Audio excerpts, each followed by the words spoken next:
Hi friends, welcome back on English zone. Video में हम discuss करेंगे literary movements and English literature. Part second है हमारा specific video इस सेम टॉपिक से रिलेटेड। फर्स्ट पार्ट का लिंक आपको डिस्क्रिप्शन में मिल जाएगा एंड आई बटन पे मिल जाएगा, आप वहां पे चेक कर लीजिएगा। आज के वीडियो में हम जिस लिटरेरी मूवमेंट की बात करेंगे वो है रोमांटिसिज्म, एब्सर्ड लिटरेचर या थिएटर जिसको बोलते हैं, प्री रेफलाइट्स, रियलिज्म, मॉडर्निज्म एंड एस्थेटिज्म। इन सब के बारे में आज के इस वीडियो में हम डिस्कशन करेंगे। तो जल्दी से सेशन के लिए रेडी हो जाइए फ्रेंड्स आप सभी। और चलिए फ्रेंड्स स्टार्ट करते हैं with the first important literary movement of the English literature we have here, that is romanticism. Romanticism की बात करते हैं तो हमारे माइंड में सबसे पहले बात आती है रोमांटिक एरा की। बट रोमांटिक एरा में या रोमांटिसिज्म किसको कहते हैं इसके बारे में आज हम बात करेंगे। या रोमांटिक एरा में किस तरीके के लिटरेचर लिखे गए हैं, किस तरीके का एक तरीके का आंदोलन था जिसको लोगों ने फॉलो किया है, जो राइटर्स या पोएट्स थे उस टाइम के, या किस सब्जेक्ट मैटर पे पोएट्स ने अपनी बात कही है, इसके बारे में हम बात करते हैं रोमांटिसिज्म में। तो 1798 से 1832 का जो टाइम था उसको हम रोमांटिसिज्म का टाइम बोलते हैं। यह एक लिटरेरी और आर्टिस्टिक मूवमेंट था जिसके बारे में हम बात करें। It is a literary and artistic movement that reacted against the restraint and universalism of the enlightenment. Means जिसने जो अभी तक रिस्ट्रेंट एक राइटिंग थी, एक रिस्ट्रेंट या यूनिवर्सलिज्म की जो बात हो रही थी 18th सेंचुरी में, the romantic celebrated spontaneity, imagination, subjectivity and the purity of nature। ये थी important एक लिटरेरी अगर मूवमेंट की बात करें, एक आर्टिस्टिक मूवमेंट की बात करें तो हम ये था उस मूवमेंट का इम्पॉर्टेंट जो फैक्टर था जिसके ऊपर बात की गई थी उस टाइम ड्यूरेशन में कि जो राइटर्स थे, जो पोएट्स थे रोमांटिक एरा के, उन्होंने स्पॉन्टेनिटी की बात की, इमोशंस की बात की, इमेजिनेशन की बात की, पर्सनल सब्जेक्ट मैटर पे उन्होंने अपनी पर्सनालिटी को जो एक पर्सनल टच था अपनी पोएट्री में उसको दिया, साथ ही साथ प्योरिटी ऑफ नेचर के बारे में भी बात की। इसके रोमांटिक जो एरा के या रोमांटिक राइटर्स की बात करें जिन्होंने रोमांटिसिज्म को फॉलो करा हुआ है, अगर इंग्लिश लिटरेचर की बात करें, Jane Austen, William Blake, Lord Byron, Samuel Taylor Coleridge, John Keats, Percy Bysshe Shelley and William Wordsworth were the important and prominent literary figure of this time जिन्होंने इस लिटरेरी मूवमेंट को या artistic movement को follow किया और उसकी base पे अपनी पोएट्री को लिखा।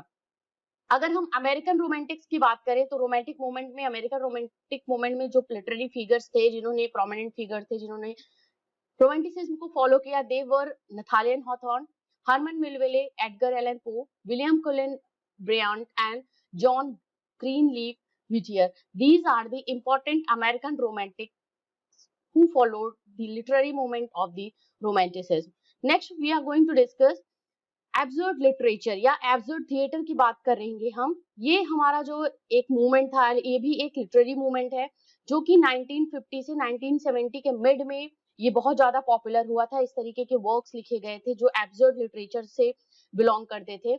इसके बारे में हम थोड़ा सा बात करेंगे friends. A literary movement and genre and style of writing that focuses on the meaninglessness of the universe and humanity attempts to make sense of it.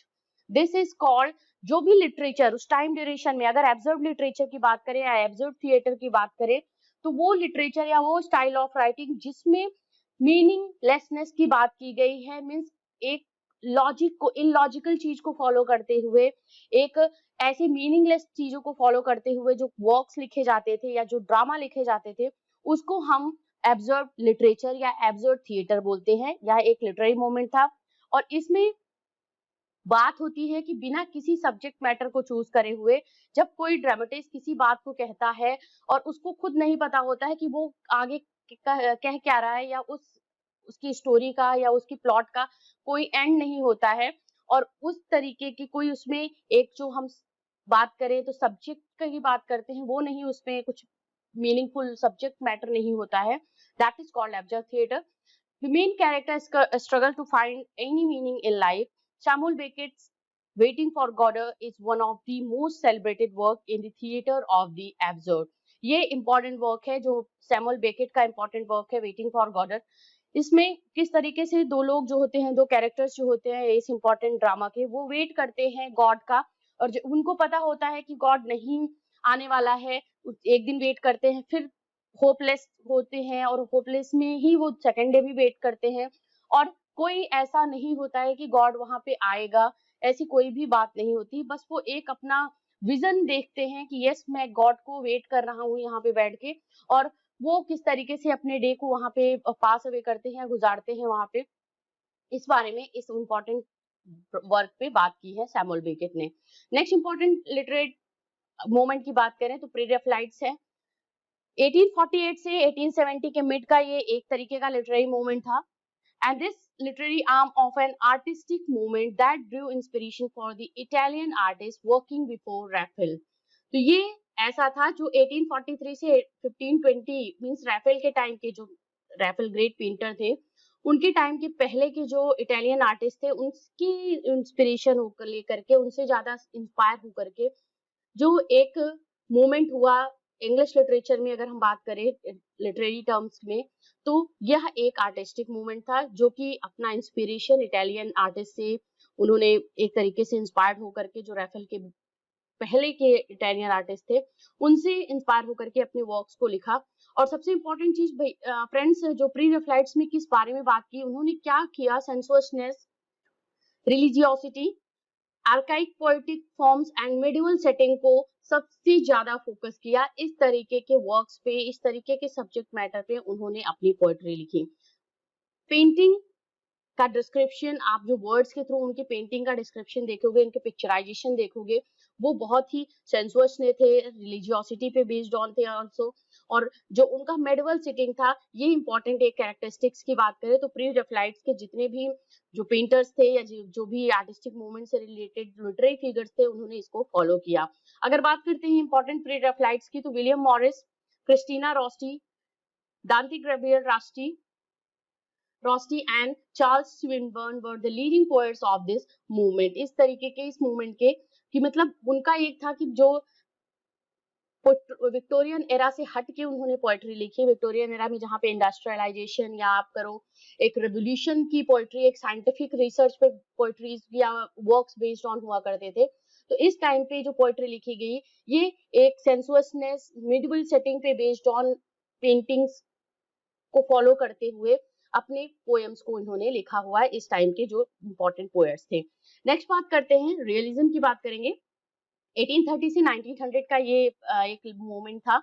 This a loose term that can refer to any work that aims the honest portrayal over sensationalism, exaggeration of the or melodrama.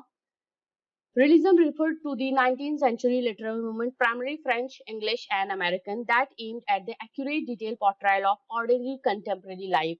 ये था realism, जहां पे बात हुई थी late 19th century के जो works लिखे गए थे, ये लिटरेरी मोमेंट्स था, उस वर्क्स में जो फॉलो किया गया था, जो एक जॉनर को फॉलो करते हुए लिखा गया था, वो था रियलिस्टिक अप्रोच के साथ में, रियलिस्टिक एंड ऑनेस्ट पोर्ट्रेयल के साथ में वर्क्स को लिख, सेंसेशनलिज्म, एक्सैगरेशन एंड मेलोड्रामा से कहीं हट के, कहीं ये बियॉन्ड अपने वर्क्स को लिखा करते थे। और रियलिज्म ये था एक primarily French, English, American movement था, जो कि इसका मेन फोकस या जिसने एम किया कि जो भी पोर्ट्रे हो, डिटेल और एक्यूरेट पोर्ट्रेट हो, वो ऑर्डिनरी कंटेम्प्रेरी लाइफ को फोकस में रखते हुए उस पे बेस्ड ऑन वर्क्स को लिखा गया था। जैसे आप इस वर्क टाइम की अगर बात करो, लेज़म पे बेस्ड ऑन वर्क्स की बात करो, तो आपको अच्छी वर्क्स मिलेंगे जिसमें जॉन गाल्सवर्दी के इंपॉर्टेंट वर्क्स, इंपॉर्टेंट ड्रामाज आप देखोगे, नॉवेल्स देखोगे, जो कि कंटेम्प्रेरी और एक्चुअल सब्जेक्ट मैटर पे बेस्ड ऑन, जो एक्चुअल प्रॉब्लम्स थी उस टाइम की, उसके सब्जेक्ट मैटर पे बेस्ड ऑन उन्होंने वर्क्स लिखा हुआ है। और इसके अदर 19th सेंचुरी के ग्रेटेस्ट नॉवेलिस्ट की बात करें तो Honore de Balzac, Charles Dickens, George Eliot, Gustave Flaubert, Leo Tolstoy are the classified realistic literary figure we have, realist we have in English literature, जिन्होंने रियलिज्म को follow करते हुए contemporary subject matter पे या सोशल लाइफ पे जो एक accurate and honest portrayal दिया कंटेम्प्रेरी वर्ल्ड का। नेक्स्ट वन बात करेंगे मॉडर्निज्म की बात करते हैं। 1890 से 1940s का ये टाइम ड्यूरेशन था जब मॉडर्निज्म एकदम आप टॉप पे था। और लिटरेरी मॉडर्निज्म जो अलाउ करता है राइटर को express themselves in more experimental way than in the past. Modernist work often contains non-linear narratives and free-flowing interior monologues that emphasize the experience and emotions of an individual। अगर इस तरीके के modern literature की बात करें तो modern literature में जो राइटर्स हुआ करते थे उन्होंने एक्सपेरिमेंटिव वे में अपने वर्क्स को लिखा है। There was no rule and regulation to be followed by these writers of the modern era.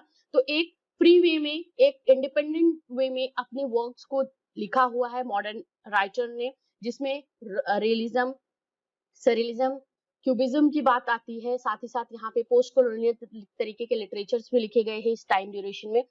तो इस टाइम की अगर हम इंपॉर्टेंट राइटर्स की बात करें फ्रेंड्स, तो Franz Kafka, DH Lawrence, Virginia Woolf, TS Eliot, Gertrude Stein and Joseph Conrad, Samuel Beckett, William Carlos Williams and W.B. Yeats are the important literary figure. We have the modernist writer who belongs to this literary movement, that is modernism. Next one we have aestheticism, 1835 to 1910. This was also a movement related to literature. Late 19th century movement that believed in art as an end in itself. Aesthetes such as Oscar Wilde and Walter Pater rejected the view that the art had to possess a higher moral and political value and believed instead in art for art's sake। तो इस aestheticism का जो एक main motive था, जिस तरीके के movement का, इसके जो एस्थेटिक्स से जो ये फॉलो करते थे, इसके आइडियोलॉजी को फॉलो करते थे, उनका एक मोटिव था कि आर्ट का जो होना चाहिए, आर्ट अपने आप में ही एक एंड होना चाहिए, उसका किसी से लिंक नहीं होना चाहिए। जैसे कोई एक पॉलिटिकल वे में उसको लिंक नहीं करना चाहिए, कोई एक हायर मॉरल वे में उसको लिंक नहीं करना चाहिए। आर्ट को आर्ट की तरह रखो, art should be for art sake. That was the main motive, या आप कह लो एक स्लोगन था उनका कि art for art sake was the main slogan of the aestheticism. Walter Pater और Oscar Wilde were the two important literary figure जिन्होंने एस्थेटिज्म को एक्सेप्ट किया और उसको आगे अपने वर्क्स में फॉलो किया। इन्होंने रिजेक्ट किया उस तरीके के जो पॉलिटिकल वैल्यूज जो लिटरेचर में यूज होते थे, या हायर मोरल जो यूज होते थे, जिसको लिटरेचर लिखने के टाइम पे या आर्ट के टाइम पे उस तरीके की चीजों को यूज किया जाता था कि आर्ट को लिटरेचर या आर्ट को रिलीजन या आर्ट को मोरल वैल्यू या पॉलिटिक्स से कहीं ना कहीं उसको लिंक्ड अप कर लिया जाता था। तो इस तरीके की चीजों को ना फॉलो करते हुए उनका एक मेन मोटिव था, वो मैंने आपको बता दिया, that is art for art sake. This is the slogan of these moment, this moment, that is aestheticism. तो फ्रेंड्स यहाँ पे हमने बात की इंपॉर्टेंट लिटरेरी मोमेंट्स की, जिसका डिस्कशन आज के इंपॉर्टेंट वीडियो में किया। आपको वीडियो कैसा लगा मुझे जरूर बताइएगा कमेंट सेक्शन में, और बने रहिए चैनल के साथ में कुछ और इंपॉर्टेंट वीडियोस के लिए इस चैनल पे। Keep watching English Zone for the best preparation of your English literature exams. Thank you very much for watching this.